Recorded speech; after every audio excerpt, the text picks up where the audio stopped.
everybody, Miss Paget here. Today we're going to be making a very simple carbonara. It is an Italian dish.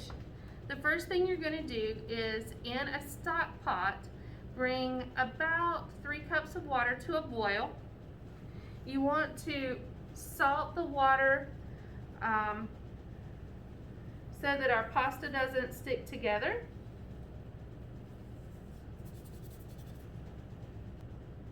While we're waiting on our water to boil, we're going to go ahead and cut up our bacon. It calls for 4 ounces of bacon, which is about 3 to 4 pieces. I'm using 4 because my family just loves bacon. Now that I have my bacon cut up, I'm going to put it in my skillet on medium heat. Now I'm using a non-stick pan, so I'm not going to be adding extra oil to my bacon. However, if you at home you do not have a non-stick pan, you want to add just a little bit of oil so that your bacon doesn't stick. Now, what you're looking for on your bacon is just a light brown color. You don't want to get it too crispy.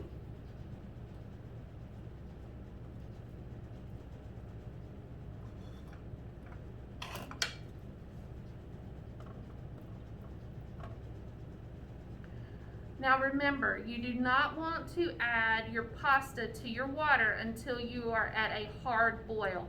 That means that a lot of bubbles have broken through the surface of the water.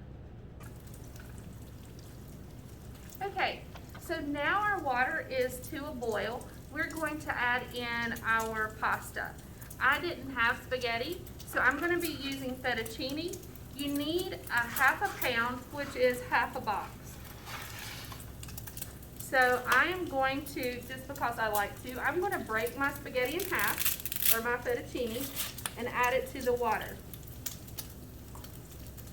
And then you're going to cook it for about 8 to 10 minutes. You want it al dente, where it's still a little chewy, because we're going to cook it a little bit more in our skillet. All right, so our bacon is almost finished. Now, you do want a little bit of the grease or the fat in the bacon, so you can drain part of it, but you do need to keep a little bit of that bacon grease in there.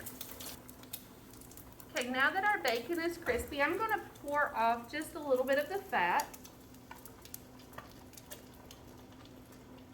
Remember, you want a little bit of that bacon grease left so that it adds a flavor when we make our carbonara. You're going to wipe down the side of your pan. You don't want to cause a grease fire. Then you're going to add in your salt, pepper, and garlic. So we're going to add in some salt, a little bit of pepper, and then because I didn't have fresh garlic, I'm using garlic powder. It called for 2 cloves of garlic, so I'm going to use 1/4 of a teaspoon of garlic powder.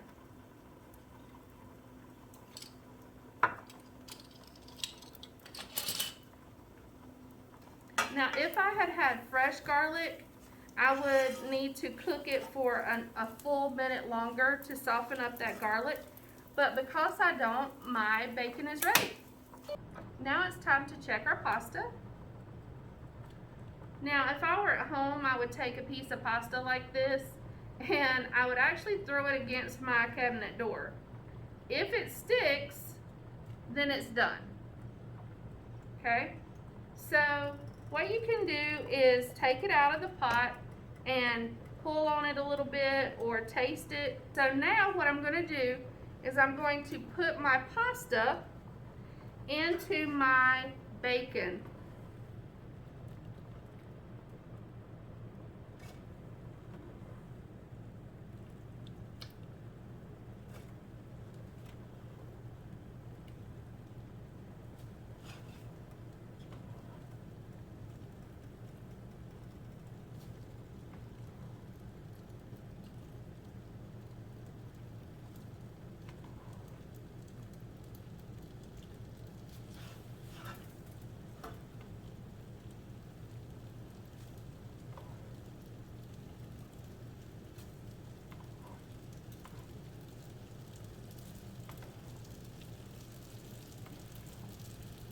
Now that our pasta is cooked and we've added it to our pan of bacon, we're going to toss it with our tongs to make sure that we coat the pasta with our spices. Okay? Now in a mixing bowl, we're going to whisk our egg. Now that I've beaten my egg, we need to temper our egg before we put it in our pan. So I'm going to take a cup of our pasta water, and I'm going to, sorry, left-handed, need to switch hands. I'm going to slowly pour that in.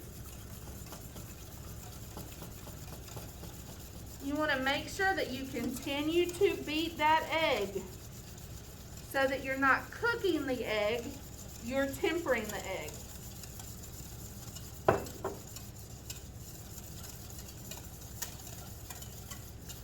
Now you're going to add in your Parmesan cheese.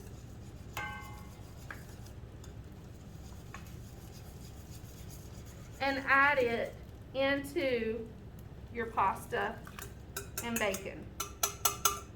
Once I've added it in, I'm going to toss.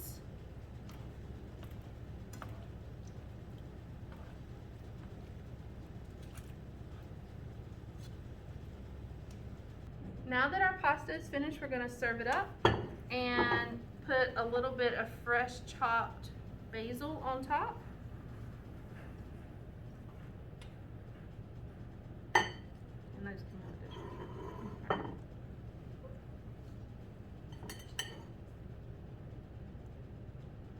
I feel like I'm going to look crazy.